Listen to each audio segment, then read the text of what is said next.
Bon bah voilà, on est arrivé chez Ruby Air Service, voilà où je vous emmène aujourd'hui. Je vais faire un petit reportage sur ce qu'il fait dans sa société, ce qu'il propose comme service. Un beau petit terrain bien vert, bien entretenu, bien propre. Donc là on va se diriger vers ces locaux. Alors visiblement la piste elle est comme ça là. Sûrement la météo, ils ont un peu plus de chance que nous visiblement parce que la météo chez eux est beaucoup plus...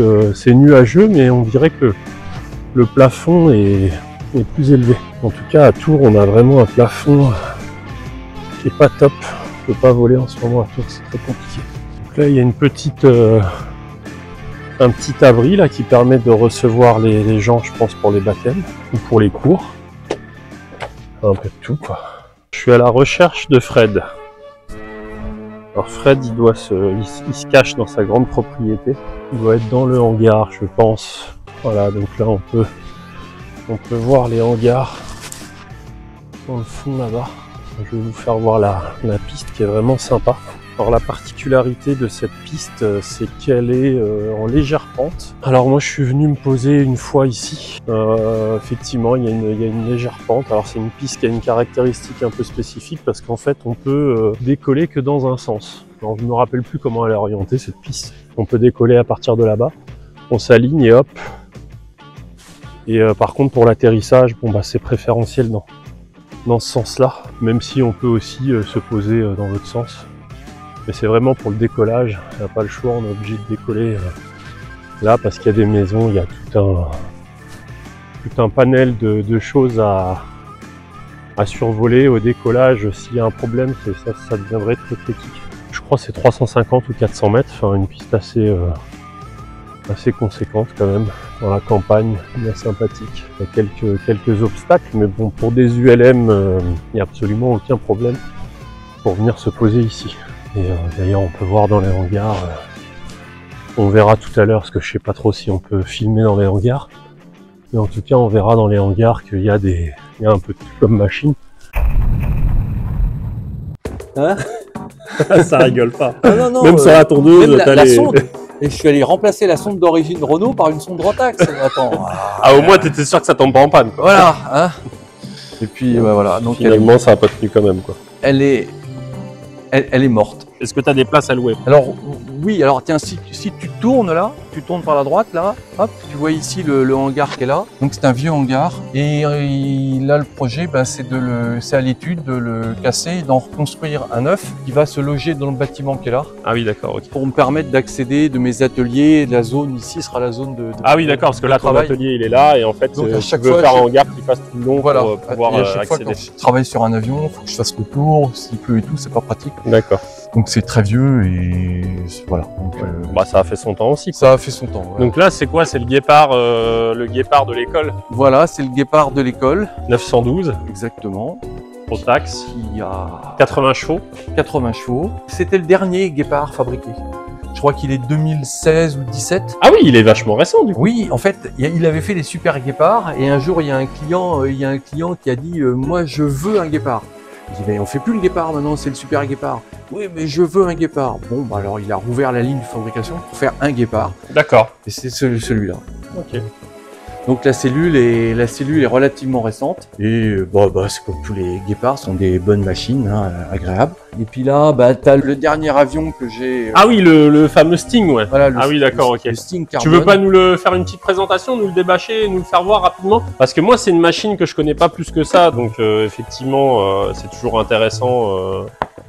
Un peu de connaître par curiosité quand tu es passionné de voir un peu des nouvelles machines quoi. Alors c'est un L-Base donc tout carbone. Tout carbone. Est-ce que c'est un vrai ULM? Est-ce qu'il fait au minimum il pose à 30 km/h? QF2. Tu fais l'approche à combien? Je le croyais pas, mais il est donné pour 62 ou 62 km/h. D'accord. Avec les volets? Ah, bien évidemment, oui. Ah non, mais... La vitesse de décrochage. D'accord. 62, donc il est ULM dans la mesure où il vole à ses 65 km/h. Oui, donc c'est un vrai ULM. Si, tu poses à... si tu décroches comme ça, tu... De toute façon, j'ai envie de te dire, toi, ta piste, c'est quand même une piste qui est un peu atypique, un peu en montée, il n'y a pas super long, il y a des obstacles au bout. Ouais. Si une machine comme ça, elle se pose, à l'aise. c'est quand même que... Et puis elle décolle aussi. Oui, tant qu'à faire. Tant qu'à faire. Ah oui, on a droit à la lumière en plus, carrément. Ça sera plus cher. Hein. Donc ça, c'est une machine que tu as entièrement restaurée, si je comprends bien. C'est la dernière machine que je viens de finir. En tout cas, de carrosserie, elle est le fuselage et tout ça, c'est vachement c'est propre. T'as mis ta petite déco, la petite pub derrière. Comme on revient de vacances, là, ça fait un mois qu'il a pas volé, puis je vois que les pigeons ont chié dessus. Ah bah ça. Je m'occupe de ça après. Ah oui, donc là, en fait, je t'ai motivé à la base, je te demande de faire voir le Sting. Là, carrément, tu me le sors, quoi. C'est dommage qu'on puisse pas voler, hein. Moi, j'aurais bien aimé voler avec cette machine. Mais là, malheureusement, la météo, elle est pas pratique, quoi.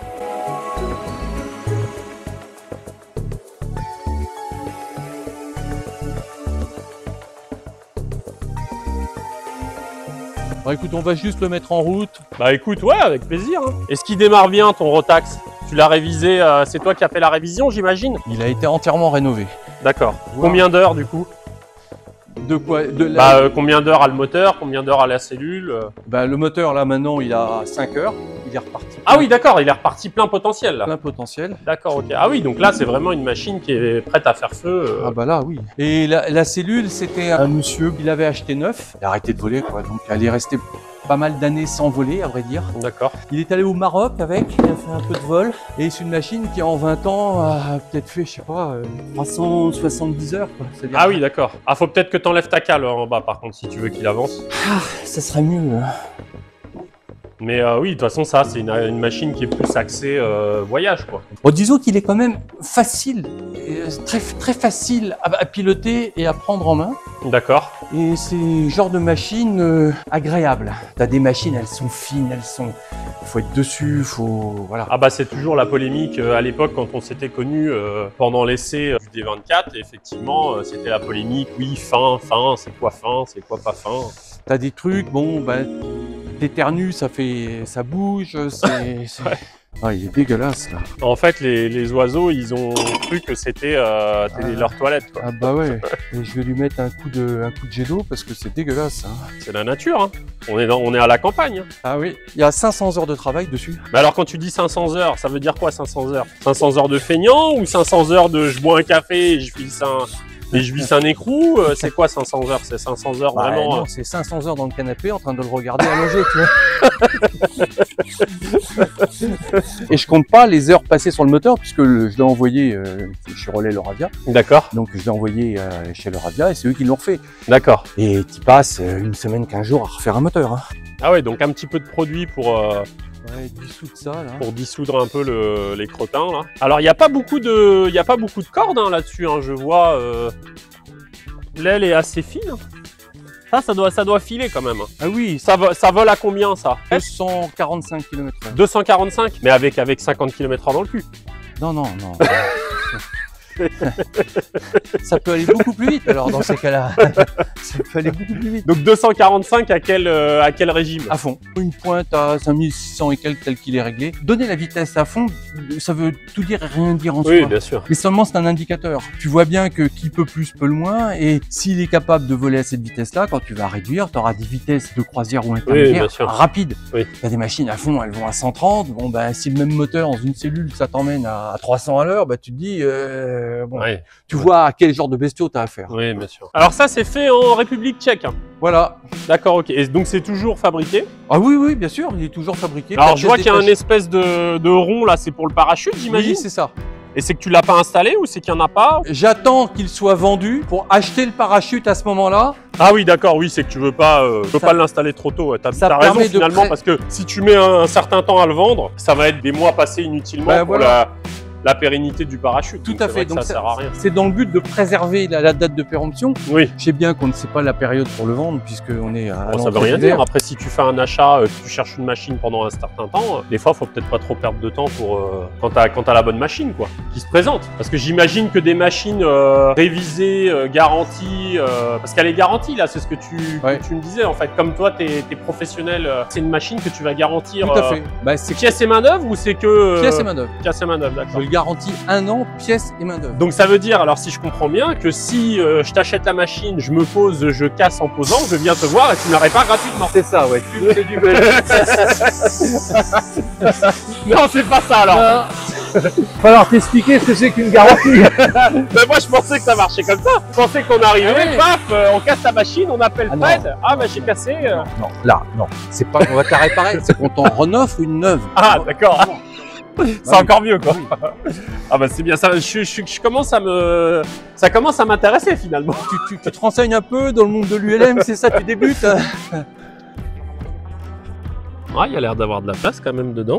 Il y a une espèce de petite console en carbone tuning. Au niveau de l'équipement, ça a l'air pas mal, c'est bien équipé. Bon, il va nous faire voir ça après. Après, il y a une hélice pesquée, je crois, si les housses correspondent à l'hélice, bien sûr. Là, on a quoi? On a les réservoirs, enfin, un bouchon de réservoir. Donc ça doit être réservoir dans les ailes. Ouais, c'est vrai que c'est une jolie machine en tout cas. Ouais, c'est vrai qu'avec le plafond qu'on a aujourd'hui, c'est pas possible de voler. C'est ça qui est compliqué. Tout a été démonté. Tout ce qui est caoutchouc, plastique, machin, ça a été changé. Donc les pneus, les chambres à air, les roulements, toutes les durites, tout ce qui vieillit dans le temps, changé. Les carénages de roues sont neufs. Je te demande de bien regarder la finesse des carénages. Et ce sont des grosses roues, hein. C'est du 400 par 6. C'est du gros, hein. C'est pas des petites roues. Oui, c'est pas des petits trous quoi. C'est-à-dire que le carénage, il est ajusté à 1 cm tout autour des roues. On peut pas faire plus près. Hein. Mais ça veut dire que là, t'es en train de me vendre qu'on peut se poser sur des pistes courtes. Sur une piste de 700-800 mètres, c'est bon, ça pose. On est obligé de faire de l'ironie, tu sais, parce que y a des gens... tu veux te poser à combien? Tu veux te poser à la VLE, c'est ça? Tu veux te poser à grande vitesse? Mais tu peux. Si t'en as envie, tu peux. Ah oui, donc là, t'es obligé de décapoter. Pourquoi tu veux décapoter? Pour te montrer. Ah oui, d'accord, ok. Ah oui, pour nous montrer là, vraiment là. Je vais le faire chauffer, j'ai une chose à vérifier. Ah oui, d'accord. Ah oui, donc t'en profites en fait finalement pour un peu... Je profite de toi. Oh bah je sais pas si tu vas profiter grand chose, mais bon. Je voulais le faire et puis bah tu me dis heureusement que t'es là, tiens, ça tombe Bon, bien. tu vois, tant mieux alors. Au moins je serais pas venu pour rien. Mais déjà je suis pas venu pour rien parce que je t'ai fait économiser 1 heure de trajet pour ta vérification de radio. Ah oui, c'est vrai, c'est vrai. Tu vois? Voilà, tu vois même par exemple là, j'ai refabriqué les vents là, les des coques, les neuves. D'accord. Parce qu'elle était endommagée, ouais. Ah oui, d'accord, ouais. Je viens de voir parce que j'étais en train de me poser la question, de me dire mais comment tu fais pour l'ouvrir? Et en fait, il y a un petit câble, voilà. Il y a un petit câble en fait qui permet de commander. Bah oui, d'accord, il y a la petite manette ici. Ouais, c'est bien fait. Hein. Mais ça, c'est pas toi qui l'as fait, ça. C'était déjà la conception existait. Et moi, t'imagines qu'au bout de 20 ans, tout était oxy. Oui, bien sûr. J'ai tout décapé. Oui, parce qu'en fait, le problème finalement, quand tu as une machine qui a un certain âge, c'est tout ce qui est autour de la machine qui vieillit mal et c'est obligé de restaurer. Alors, il y a quelque chose qui vieillit pas, comme c'est un composite carbone, un peu flexible sur tout ça. Ça bouge pas. Moi, c'est toujours ce qui me fait un peu peur. Tu sais, tout ce qui est résine, etc. Dans le temps, non, ça bouge pas. Avec les UV ou je ne sais quoi. Je sais pas. Hein, je maîtrise pas du tout le sujet. Alors, je sais qu'il a tout le temps dormi dans un hangar, donc toujours à l'ombre. Il était sur Paris, dans un hangar sur Paris. Il a pas fait d'heure et puis bah tu vois que c'est pas pourri. Elle est pourrie du carbone. Oui, c'est quand même. Le plastique, quand on voit une bouteille, on nous dit que ça tient 100 ans dans la nature. Oui. Après, je sais pas, c'est pas la même chose, mais quand même, je pense que c'est costaud. Le seul, des fois, problème de la résine, ça peut être juste que, bon, en cas quand c'est abîmé, il faut vraiment se diriger vers un professionnel compétent pour réparer. C'est pas... C'est le, entre guillemets, le problème de ces machines. Bah, le problème, oui et non, finalement. C'est juste qu'il faut faire ce qu'il faut et pas réparer ça. Et donc, c'est pas du bois étoile, c'est pas du tube étoile, c'est pas des choses que tu peux, entre guillemets, facilement réparer. Il faut avoir des bonnes compétences. Bien sûr. Pour se lancer dans des... D'accord. Donc là, oui, c'est vrai, on voit que tout de suite, c'est nickel. Franchement, on voit tout de suite... c'est propre et tout, non, franchement, c'est impeccable. J'ai entendu que, finalement, tu sais, les espèces de pare-feu, là, sur les durites d'essence, ça faisait cuire la durite. C'est quelqu'un de très connu, alors je ne citerai pas son nom, qui a dit ça à quelqu'un qui l'avait côtoyé. Qu'est-ce que t'en penses, toi, de ça? Bah, j'en pense rien. T'en penses rien? Non. Bon, bah, comme ça, au moins, on est fixé. Est-ce que c'est parce que c'est là-dedans que personne ne regarde et qu'au bout d'un moment, quand on soulève, on s'aperçoit que c'est cuit? Non, en fait, ça ferait comme un espèce d'effet de serre, quoi, tu vois. En gros, que la chaleur, ça garde la chaleur autour de la durite et puis que ça la fait cuire. Je te pose la question parce que ça m'interpelle par rapport à ça. Eh ben, je sais pas, je peux pas te répondre. D'accord. Je sais pas. Je sais pas ce qu'il en est. C'est quand même propre ce que tu as fait en tout cas. Donc monter avec une pompe à essence, note qu'elle est montée en parallèle et non pas en série. Les mecs ils montent des pompes en série, mais en série tu cumules les pressions et en parallèle tu cumules les débits. C'est quand même ce qui nous intéresse. Oui. Donc équipé d'un régulateur de pression. Ouais, ça c'est toi qui l'as monté, ça, c'est Voilà, pas de série ça. C'est moi qui l'ai monté. Je vois l'espèce de durite de pression, pas de durite, capteur de pression d'essence. C'est les nouveaux capteurs ça. Voilà, les nouveaux capteurs électroniques. C'est vrai que c'est quand même une bonne chose parce que galère, les anciennes sondes métriques. Alors je pense qu'autrefois elles étaient très bonnes, de bonne manufacture. Mais avec le temps, comme on ne sait plus fabriquer la mécanique, eh bien les systèmes d'entraînement, les pignonneries là-dedans, c'est plus ce que c'était, et ça finit par se foutre en vrac. Et on se retrouve avec des pressions n'importe comment, des 10 bars, des machins comme ça, parce que ça marche. Il y a deux choses qui n'ont pas été changées. Tu vois, c'est le relais. J'ai estimé qu'à 370 heures, même s'il a 20 ans, mais il n'est pas fatigué. D'accord. Et le régulateur qui est celui d'origine. Ducati, ouais. D'accord. Voilà. Donc tout le reste, alors là, tu noteras que j'ai refait tout le circuit système de freinage. Hein. Ah oui, c'est un bocal de frein, je savais pas. C'est un bocal de frein. C'est celui d'origine, mais tu as vu que tu as du liquide violet à l'intérieur et que j'ai tout remonté avec du liquide au silicone. Je crois que c'est pour une histoire de gel. Non, c'est pas pour ça. Tu sais que le problème du DOT, oui, c'est que c'est très agressif. Oui, c'est agressif, très agressif. Ça capte de la flotte. Oui, voilà. Et ce qui se passe, c'est qu'après, ça se charge, le pourcentage d'eau augmente à l'intérieur. Oui. Et passer 3-4%, après ça commence à corrode. Ouais, ça corrode. Comme le mec qui laisse les avions dans les hangars qui sont pas l'entretien et que ça passe des années. Après tu te retrouves avec des pistons. Oui, tout est mort. Quoi. Donc tout ça, j'ai tout repris, tout refait, tout monté au silicone. Donc maintenant ça marche à vie. Un chauffage, parce que c'est quand même dommage, il n'était pas équipé d'un chauffage, donc je l'ai équipé du chauffage, du fabricant. Hein. J'ai commandé les pièces chez le fabricant pour avoir le montage d'origine. Alors il y a les petites durites toutes coudées là. Le mec qui a inventé ça quand même, il a fait ça bien. Mais il est en face de toi. Ah d'accord, ok. Ah tu te revendiques l'inventeur de la durite? Je suis l'inventeur de ça. D'accord, ok. Non mais je te taquine parce que tu m'avais raconté déjà l'anecdote. Alors c'est un ensemble de pièces qui assemblées ensemble donnent ces énormes avantages de grand coude, de légèreté. D'accord, oui, grand rayon de courbure quoi, au niveau des coudes. Et c'est tellement léger que les gars ils oublient de mettre des colliers intermédiaires parce qu'ils disent c'est tout léger, il faut pas oublier qu'après c'est plein de flotte et c'est bien très lourd. Oui. Donc pas oublier de le tenir proche. Ah oui, de le faire tenir, oui, à des endroits. C'est à vie, puisque là c'est des manchons silicone et compagnie. Seulement, il faut surtout pas que ça touche quoi que ce soit. Hein. Oui. C'est tellement fin l'inox. Ah bah oui, ça va s'abîmer. Et alors ça tient les pressions combien 6 bars, donc t'es pas prêt de le péter. Je me suis amusé au début quand j'ai découvert ça et j'ai adapté ça là-dedans. Je me suis amusé, pendant tout un film, à en prendre un comme ça, tourner.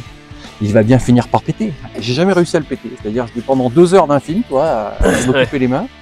J'ai rapproché les spires, mais il a jamais pété. D'accord. Ouais, donc c'est costaud, quoi. Mais moi, je t'avouerais qu'à l'époque, quand j'avais vu ça, j'étais pas hyper, convaincu. Mais bon, encore une fois, quand tu connais pas spécialement, on est toujours un peu réticent. Mais finalement, tu t'aperçois que c'est un très bon produit. Ça passe partout, c'est léger, ça fait le job. Donc, je disais tout à l'heure, c'est une hélice pesquée.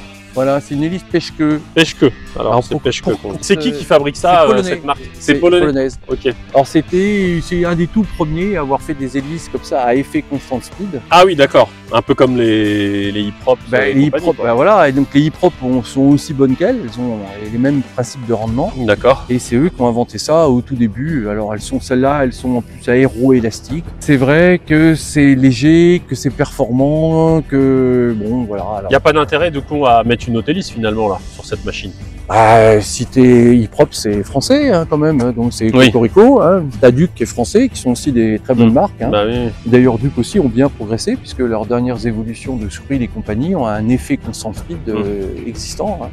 Donc je vois qu'il y a un petit marchepied. Voilà. Je sais pas si on le voit, qui est bien pratique là. Voilà. Donc je mets le pied dedans. Tout refait à neuf. Ok. Hein.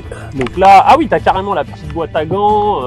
Ok, donc là la petite tablette, le petit tableau de bord qui va bien, donc radiotranspondeur. Donc là-dessus, tout a été refait. D'accord. Les tableaux de bord, à bord à droite, t'avais les manos, donc je les ai transformés en une boîte à gants, tu vois.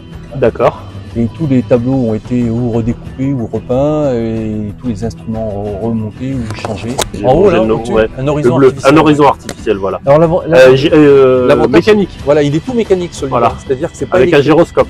avec un gyroscope. D'accord. Et la rotation ne se fait pas électrique, elle se fait par la dépression de l'air. D'accord, ok. Donc tu as tout ça et uniquement air. D'accord. Hein, badin, alti, c'est-à-dire, on va dire à l'ancienne façon de parler. Ouais. Mais... Ah si, j'ai vu que tu as quand même un... Oui, tu as un EMS Blaze, j'avais pas fait attention. Alors ça, c'est ce que je trouve quand même super pratique sur les systèmes d'EMS, Engine Monitoring System. C'est que là, tu renvoies au tableau de bord un voyant d'alerte, défaut moteur. Quel que soit le paramètre qui est overshooté, voltage, température, pression, ça allume un voyant.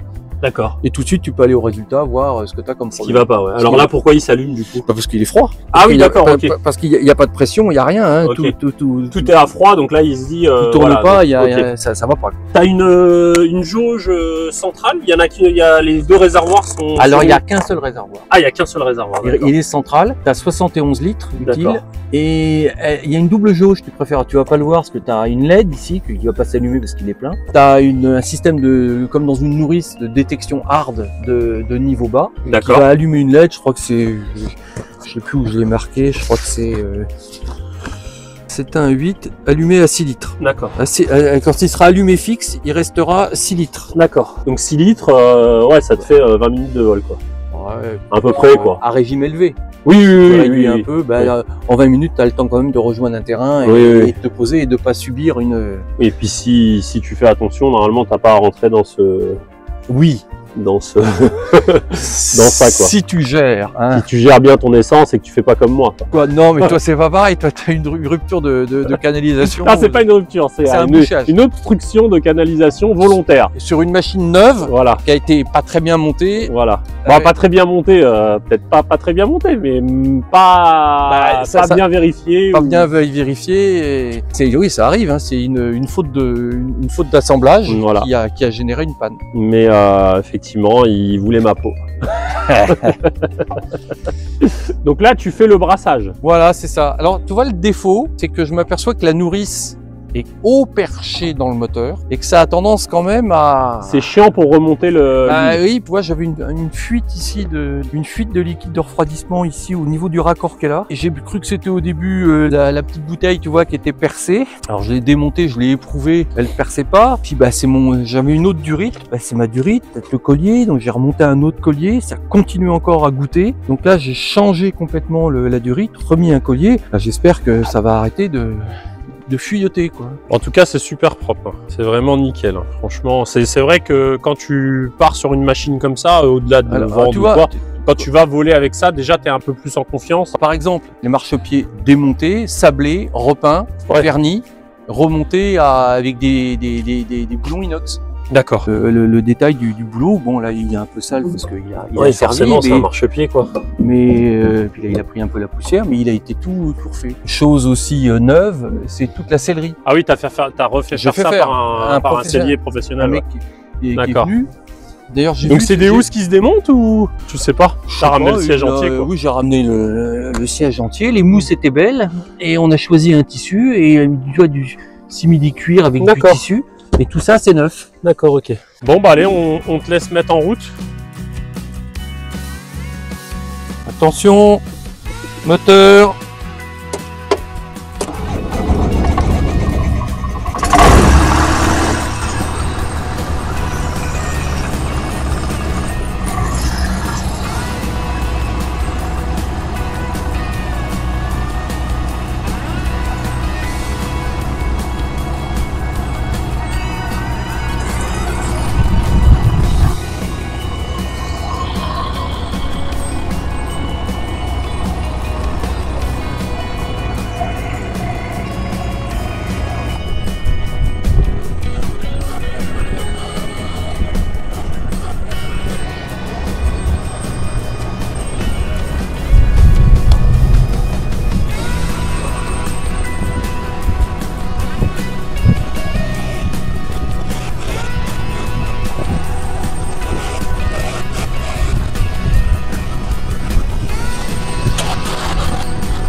Oui, bah écoute, il a bien démarré, il fonctionne, ça fuit pas, au top, quoi. Il est prêt à faire feu, quoi. Moi, bah, j'ai déjà fait... Où est-ce que je suis allé avec? Je suis allé en Vendée avec, je suis revenu, je suis allé... Et t'as réussi à revenir de Vendée? C'était... Alors tu vois, j'ai trouvé le bouquin d'époque qui était avec. Voilà, D'accord. le truc TL Ultralight, 4.2 2002, journal de bord, c'est ce que ça veut dire, avec le numéro de série de la machine. Et en fait, il y a eu les premiers vols d'essai qui ont été faits, et puis le propriétaire suivant, ben, il n'a pas rempli. D'accord. Alors j'ai pris d'après ce que j'ai trouvé. Ouais. Et après j'ai continué moi à écrire, tu vois, même là le machin. Donc, j'ai Ouais. fait une très grande révision. Après j'ai fait comme réglage carburateur, vol de contrôle, la grande course qui était là. J'en ai profité pour faire 3 terrains. Ça m'a permis Ah, t'as fait la grande course toi? Non, mais j'ai fait 3 terrains, tu vois, parce que j'étais Ah oui. aussi parti de la grande course. Et comme la machine était en état de vol, ça m'a permis de la déverminer sur 3 terrains, tu vois, de voler un petit peu D'accord. avec. La Tu fais planche- un peu de la navigation quand même, toi. Oui. Du coup, tu fais pas que du tour de piste. Non, mais je sais pas, parce que des fois, il y a... Oui, ça arrive. Ouais. Mais je me suis un peu égaré, je pense. Là, j'ai perdu la piste de vue, donc je suis allé me poser là où j'ai trouvé un terrain. Ça doit Ah, être ça, ouais. voilà, c'est bien ce qui me semblait. Ah oui. Non mais j'ai peur en avion, tu sais. Non, mais en tout cas, ça tourne bien, ça tourne rond, c'est propre. Le futur propriétaire, il partira tranquille. Ah bah là, moi je le garantis toute distance. Hein.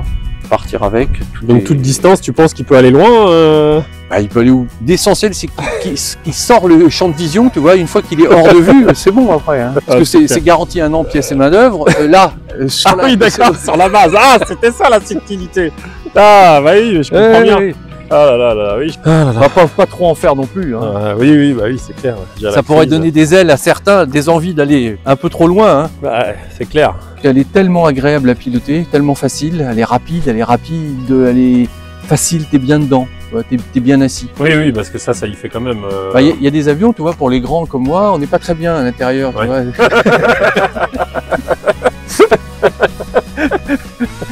No comment.